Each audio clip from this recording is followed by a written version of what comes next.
जय गुरुदेव। कल हमने चर्चा करी थी कि सर्वस्व का त्याग साधारण मनुष्य के लिए सुलभ नहीं है। वेद के 4 भाग हैं: संहिता, ब्राह्मण, आरण्यक और भाष्य। वेदों की समाप्ति उपनिषदों से होती है, अतः उसे वेदांत कहते हैं। आरण्यक में उपनिषद वाला भाग आता है। जिन ग्रंथों का चिंतन ऋषि करते हैं उन्हें आरण्यक कहते हैं। बंगलों में भोग विलासों में रहने वालों को उपनिषदों में अध्ययन का अधिकार नहीं है। अपने जैसे संसार में फंसे जीव उपनिषदों के ज्ञान को पचा भी नहीं सकते। इन सब बातों का विचार करके भगवान व्यास जी ने श्रीमद् भागवत शास्त्र की रचना की है। उपनिषदों का बताया मार्ग अपने जैसों के लिए सुलभ नहीं है। उपनिषदों का तात्पर्य त्याग में है। जो पान सुपारी चाय नहीं छोड़ सकते और जो 2-4 घंटे कथा में बैठे तो भी नस्वार की डिब्बी छोड़ नहीं सकते, वे काम क्रोध आदि विकारों को कैसे छोड़ सकेंगे।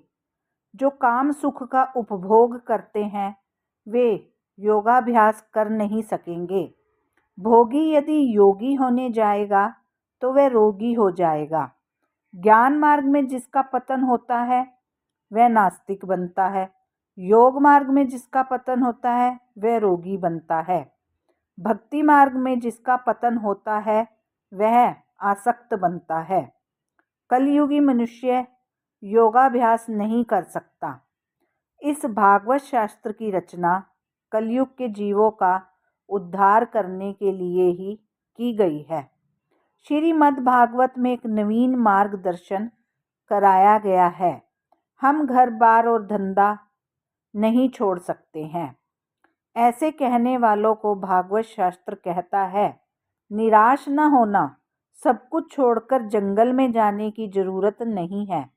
केवल जंगल में जाने से ही आनंद मिलता है, ऐसा नहीं है। जीव जब सब प्रकार की प्रवृत्ति छोड़कर निवृत्ति में बैठता है तब भी मन में प्रवृत्ति के विचार ही आते हैं। श्रीमद् भागवत शास्त्र का आदर्श दिव्य है। गोपियों ने घर नहीं छोड़ा। गोपियाँ घर का काम करती थी। उन्होंने स्वधर्म का त्याग भी नहीं किया। वे वन में भी नहीं गई, फिर भी वे श्री भगवान को प्राप्त कर सकी हैं।